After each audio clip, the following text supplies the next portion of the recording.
Hello বন্ধুরা, আজকে চলে গেছিলাম আমি একটা দারুণ জায়গা ঘুরতে।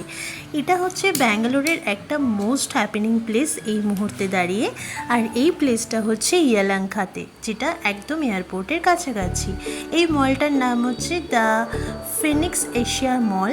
আর এই মলটাতে গিয়ে তো আমার পুরো মাথা ঘুরে গেছে। দেখো কি সুন্দর অ্যানিমেটেড ভিডিও চলছে।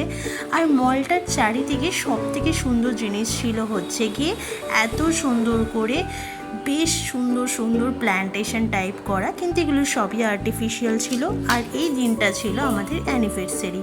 তো আমাদের 5th অ্যানিভার্সারি উপলক্ষে আমরা চলে গেছিলাম ফিনিক্স এশিয়া মল, যেটা কিনা ইয়েলাঙ্কা ব্যাঙ্গালোরে। আর ব্যাঙ্গালোরের একটা সুন্দর জিনিস দেখলাম, এখানে কিন্তু ম্যাক্সিমাম মলেই বেশ সুন্দর ট্রিজ অ্যান্ড প্ল্যান্টেশনস দেখা যায়, যেটা কিন্তু বেশ দারুণ। তারপর আমরা ওখানে ঘুরতে ঘুরতে চলে গেলাম হোম সেন্টার। আর হোম সেন্টারে গিয়ে সেটটা দেখে আমার অ্যামেজিং লেগেছে। So thank you for watching my video.